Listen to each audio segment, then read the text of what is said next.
읽겠습니다. 시작.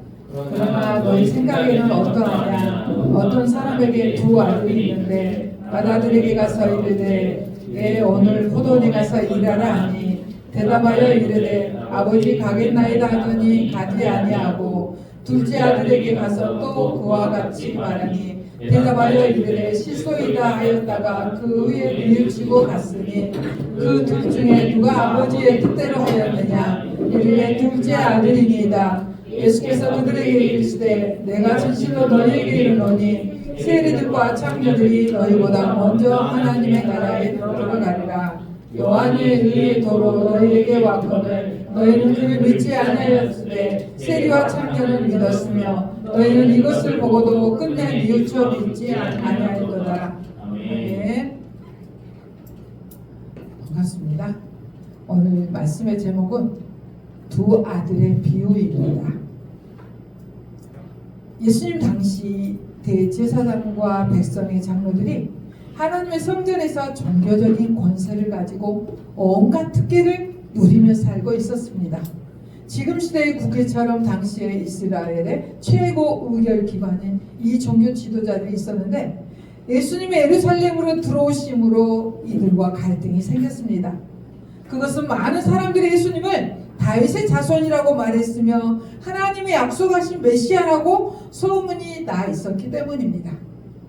그래야 당시에 모든 권세를 누리던 종교 지도자들은 이제는 찬밥 신세가 되고 이스라엘 백성들의 관심이 예수님께로 집중되고 있었기 때문에 이들은 예수님이 하시는 일을 하나하나 관심을 가졌고 트집 잡기 시작했습니다. 예수님께서 어느 날 혜성처럼 나타나 하나님이 아니고서는 행하실 수 없는 엄청난 일들을 행하십니다. 성전에서 가르치셨고 수많은 표적과 기적이 일어났고 불치병들이 고침받고 귀신 들린 사람에게서 귀신들이 공개적으로 쫓아내시는 것을 많이 봅니다. 그리고 내 집은 만민이 기도하는 집이라며 성전에서 장사하는 사람들을 내어 쫓아내신 이 사건도 아주 못마땅해 여겼습니다. 그렇다면 이들이 예수님을 멀리하는 이유가 무엇일까요? 첫째, 돈벌이 때문에 구주 되신 예수님을 멀리합니다. 종교 지도자들은 지금까지 성전을 돈벌이하는 장소로 이용했습니다. 당시에 절기가 되면 하나님께 제사 드리기 위해서 각종 짐승을 데리고 전국에 있던 백성들이 예루살렘으로 모여듭니다. 지금부터 약 2000여 년 전이라면 교통이 좋은 것도 아니고 먼 거리를 걸어서 예루살렘까지 걸어오다 보면 제몰된 짐승들에게 상처가 나는 것은 당연합니다. 이들은 율법에 흠 있는 짐승을 바치지 못한다는 것을 악용해서 자신들이 성전에서 파는 짐승 외에는 어떤 흠이나 트집을 잡아서든지 성전에 들여내 보내주지 않게 됩니다. 그러므로 사람들이 성전 입구에서 하나님께 제사할 각종 제물을 고가의 값을 주고 구입하게 되어졌고 이를 통해서 당시 종교 지도자들은 엄청난 이득의 돈을 챙겼습니다. 그런데 예수님이 만민이 기도하는 내 집을 강도의 소굴로 만든다면서 채찍으로 이들을 다 내어 쫓아내시자 성전에서 돈벌이를 못하게 되어 예수님을 멀리합니다. 두 번째는 명성 때문에 메시아이신 예수님을 거부합니다. 예수님께서 예루살렘으로 입성하실 때 사람들이 예수님을 향해 호산나 다윗의 자손이여 라고 외치면서 아이들로부터 어른까지 예수님을 열렬히 환영하고 민심이 예수님께로 집중되자 당시의 종교 지도자들의 종교적 지위가 땅에 추락하게 되었기 때문에 예수님을 멀리합니다. 그래서 종교 지도자들은 어떻게 해서든지 예수님의 명성을 떨어뜨리고 사람들 앞에서 공개적으로 예수님을 흠을 잡고 책잡기 위해서 오늘 본문 앞에 마태복음 21장 23절에서 예수님께 내가 무슨 권위로 이런 일을 하느냐고 누가 이 권위를 주었느냐고 묻습니다. 예수님이 이 전 내용에 보면 하나님이 아니고는 하실 수 없는 내용들의 일들을 친히 하셨던 것을 보면서 이렇게 트집을 잡는데 이들의 무릎에 예수님이 이렇게 대묻습니다. 마태복음 22장 25절 27절 우리 함께 읽겠습니다. 25절부터 시작. 요한의 세례가 어디로부터 왔느냐 하늘로부터냐 사람으로부터냐 그들이 서로 의논 만일 하늘로부터라면 어찌하여 그를 믿지 아니하였느냐 할 것이요 만일 사람으로부터라면 모든 사람이 요한을 선지자로 여기니 백성이 무섭다 하여 예수께 대답하여 이르되 우리가 알지 못하노라니. 예수께서 이르시되 나도 무슨 권위로 이런 일을 하는지 너희에게 이르지 아니하리라. 예수님께서는 유대 종교 지도자들이 악한 의도의 질문을 지혜롭게 대질문하심으로써 그들의 위선과 악을 드러내셨습니다. 요한의 세례가 어디로서 왔느냐, 하늘로서냐, 사람에게로서냐라고 물었는데 저들은 6개월 앞에 예수님 앞에 와서 회개의 세례를 베쳤으나 예수님의 오실 길을 연 세례 요한도 인정치 않았고 그가 증거한 그리스도 예수님도 인정치 않을 뿐더러 지금 예수님을 죽이려고 모의하고 있는 것을 봅니다. 백성들은 요한을 하나님께서 보내신 선지자로 인정하였으므로 이들은 백성들을 의식해서 요한의 세례까지도 공개적으로 부정하지 못하고 요한의 세례가 어디서 온 것인지를 알지 못한다는 말로 핑계를 댑니다. 예수님의 권위의 출처가 요한처럼 하나님께로부터 왔으나 저 악하고 유선적인 종교 지도자들은 이 사실을 인정하지 않았던 것입니다. 이로 인해 이들은 예수님을 전한 세례 요한도 믿지 않았었습니다. 예수님의 권위에 도전하는 종교 지도자들의 위선을 드러내기 위해 하신 두 아들의 비유의 말씀이 오늘 읽었던 본문입니다. 다시 한번 이걸 생각하시고 본문 마태복음 21장 28절로 31절까지 함께 읽겠습니다. 시작. 그러나 너희 생각에는 어떠하냐? 어떤 사람에게 두 아들이 있는데 맏아들에게 가서 이르되 얘 오늘 포도원에 가서 일하라 하니 대답하여 이르되 아버지 가겠나이다 하더니 가지 아니하고 둘째 아들에게 가서 또 그와 같이 말하니 대답하여 이르되 실소이다 하였다가 그 후에 뉘우치고 갔으니 그 둘 중에 누가 아버지의 뜻대로 하였느냐? 이르되 둘째 아들이니이다. 예수께서 그들에게 이르시되 내가 진실로 너희에게 이르노니 세리들과 장녀들이 너희보다 먼저 하나님의 나라에 들어가리라. 아멘. 예수님께서 종교 지도자들을 향하여 비유로 하신 말씀은 어떤 사람에게 두 아들이 있었는데 두 아들에게 포도원에 가서 일하라고 합니다. 큰아들은 아버지에게 네 가겠습니다 라고 대답하고서는 가지 않았고 둘째 아들은 싫습니다 라고 대답을 했지만 후에 뉘우치고 가서 일하였다라고 하는데 이들 중에 누가 아버지의 뜻대로 하였느냐 라고 예수님께서 물으시자 그들은 둘째 아들입니다 라고 대답합니다.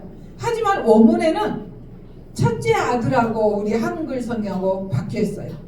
원문에는 첫째 아들이 가지 않겠다라고 한 뒤에 뉘우치고 갔다고 되어 있고 한글 성경은 첫째 아들과 이렇게 둘째 아들의 대답이 반대로 번역이 되었다는 사실을 생각하고서 참고하시기 바랍니다. 예수님께서 설명하신 대로 여기에서 포도원은 하나님의 나라를 상징하며 처음에는 가지 않겠다고 한 후 뉘우치고 간 아들은 세리들과 창기들을 가리키고 처음에 일하러 가겠다고 한 후에 나중에 가지 않는 이들은 당시에 이 종교 지도자들이 대제사장들과 장로들을 상징하고 있습니다.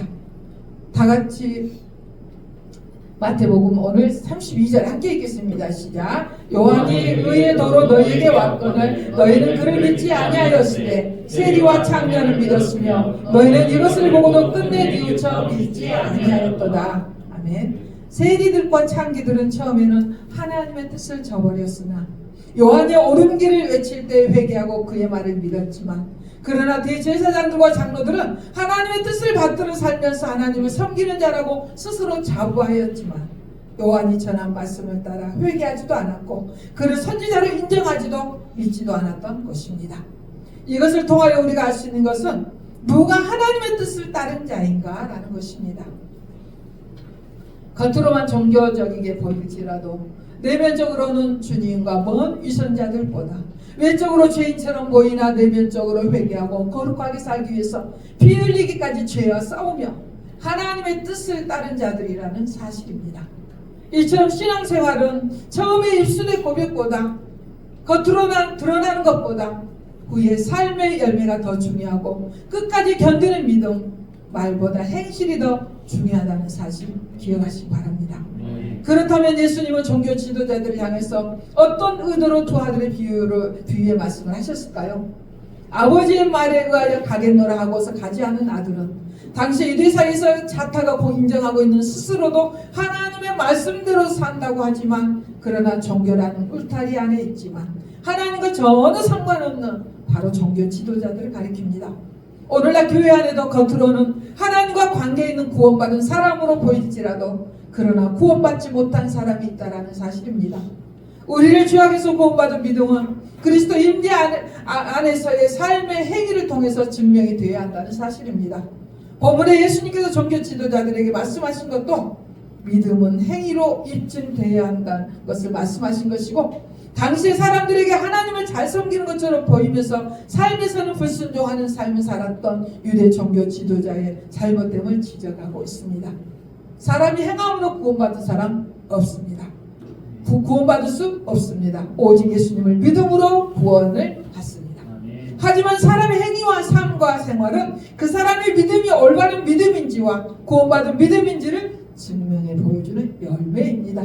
사도 요한이 가이오라는 사람의 믿음 생활에 대하여 내가 진리 안에서 행한다 하니 내가 심히 기뻐하노라. 내가 내 자녀들이 진리 안에서 행한다 함을 듣는 것보다 더 기쁜 일이 없다라고 요한 3서 1장 3절로 4절에서 말씀합니다. 그리고 나서 11절에서 사랑하는 자여 악한 것을 본받지 말고 선한 것을 본받으라. 선을 행하는 자는 하나님께 속하고 악을 행하는 자는 하나님을 뵙지 못한다라고 하였습니다. 이것은 악을 행하는 사람은 지금껏 하나님을 한 번도 본 적이 없다라면서 악을 행하면서 진리 안에서 행하는 것을 거부하는 사람들을 말씀하고 있는 것입니다. 세리와 창기들은 한글 성경대로 하면 작은 아들은 싫다고 했으나 일하러 갔습니다. 누가 아버지의 뜻대로 순종했느냐는 행동으로 나타내며 바로 갔던 아들입니다. 본문의 그 큰아들은 가겠습니다라고 대답은 했으나 순종하지 않은 당시 종교 지도자들은 다른 사람 보기에는 가장 하나님 잘 믿고 잘 믿는 사람처럼 보였으며 확실하게 구원을 보장받은 사람처럼 보였을지라도 예수님은 이들이 하나님의 나라에 들어갈 사람이라고 말씀하시지 않습니다. 본문 32절에서 말씀해 요한의 의의 도로 너희에게 왔거늘 너희는 그를 믿지 아니하였을 때 세리와 창녀를 믿었으며 너희는 이것을 보고도 끝내 뉘우쳐 믿지 아니하였더라고 말씀합니다. 여기에 세리와 창녀들이 너희보다 먼저 하나님의 나라에 들어가리라고 하셨는데 누구보다 먼저 들어간다라고 하는 것은 너희가 죄인 취급하는 세리와 창녀들이 너희 종교 지도자들보다 먼저 천국에 들어갈 것이라는 말씀은 먼저와 나중을 가리키는 순서 개념이 아니라 하나님의 나라에 들어갈 자와 들어가지 못할 자를 말씀하신 것으로서 실제 하나님의 나라에 들어가는 자는 세리와 창기뿐인 것을 강조하고 있는 말씀입니다. 또한 누가복음 18장 9절로 14절에 하나님 앞에서 의롭다고 생각하는 바리새인과 그들의 죄인 취급하는 세리와 비유해서 예수님은 이 사람이 저 사람보다 의롭다 하심을 받고 라고 하였는데 여기에서도 이 사람 세리가 저 사람 바리새인보다 상대적으로 더 의롭다함을 받았다는 의미가 아닙니다. 세리만이 의로움을 나타내는 강조 표현인 것입니다. 예수님보다 6개월 먼저 세상에 나왔던 세례 요한이 의의 도로 왔다라고 하는 것은 그가 회개케 하는 세례를 베풀었는데 그는 예수님을 보고서 보라 세상 죄를 지고 가는 하나님의 어린 양을 보라라고 외쳤었습니다.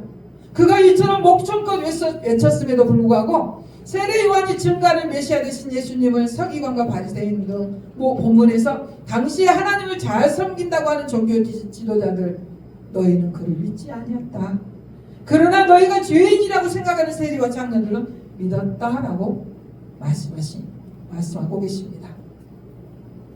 예수님은 어떤 신앙이 참된 믿음인지를 비유를 통해서 알려주셨는데 하나님은 우리를 입에서 나오는 말이 아니라 우리의 마음 중심과 행동을 보심으로 우리의 입의 말보다는 실제로 순종하는 일이 참으로 중요함을 기억하시기 바랍니다. 그래서 하나님과의 관계는요 1대1인 거예요. 다만 공동체가 중요한 것은 내가 1대1의 관계가 하나님 앞에 신실하도록 돕는 역할을 할 뿐이에요. 하나님께서는 계산은요 단체를 보고 개인을 계산 안 합니다. 너와 나 사이에 부모 보고 자식 아니요. 부모는 부모, 자식은 자식이에요. 다음은 자식이 믿음으로 서도록 기도로 도와서 함께해서 자녀가 믿음에서 떠나지 않도록 가슴 아프게 기도하는 엄마 아빠가 계실 뿐입니다. 이 아이가 끝내 돌아오지 않으면 지옥은 불보듯 뻔합니다. 본문의 비유는 거칠뿐인 유대인들의 신앙을 지적하신 것인데 사람들의 마음의 중심보다도 외모를 중요시하는 경향이 나온 병폐가 있다면 그것은 우리나라가 성형 천국으로 세계에서 가장 성형을 많이 하는 나라. 그래서 성형 기술도 뛰어나서 외국에서 성형 여행을 또 많이 온다고 합니다. 있는 사람들이. 하지만 하나님은 우리의 겉모습이 아닌 중심을 보시고 실제로 순종하는지를 보심으로 우리의 신앙이 거칠애가 되지 않도록 주의하겠습니다. 아, 다른 사람도 다 그러지. 저 사람은 나보다 더 심해. 그래도 나는 저 사람보다 낫지. 이게 기준이 아니라는 거예요. 절대적인 기준은 하나님의 말씀. 세모는 없어요. O냐 X냐예요. 하나님 앞에서 우리의 믿음을 달아보신 하나님 앞에 부끄럽지 않은 우리 청년들이 다 되시기 바랍니다. 하나님의 말씀을 실제로 따라 살면서 성령으로 여러분과 함께 하시는 주님으로 인정하고 순종한다면 여러분을 가장 가까이에서 함께 해주시는 하나님과 깊은 교제를 하면서 행복한 삶을 살게 될 것입니다. 이 믿음을 갖는다면 우리 청년들의 환경과 상관없이 제가 항상 강조하지만 항상 기뻐할 수가 있을 것입니다. 사람들이 의식에서 입으로는 말씀에 순종하겠다고 장담하면서도 실제로 행하지 않는다면 당시 종교 지도자들처럼 주님의 책망을 피할 수가 없습니다. 우리나라 초대 복음이 증거될 때에 오직 예수, 오직 믿음, 오직 예수, 오직 믿음은 구원의 절대 조건입니다. 그러나 믿는 자의 삶은 전혀 주장 안 해서 예수 믿냐? 그걸로 땡인 걸로 이런 우리의 계속 인식이 되어 와버렸어요.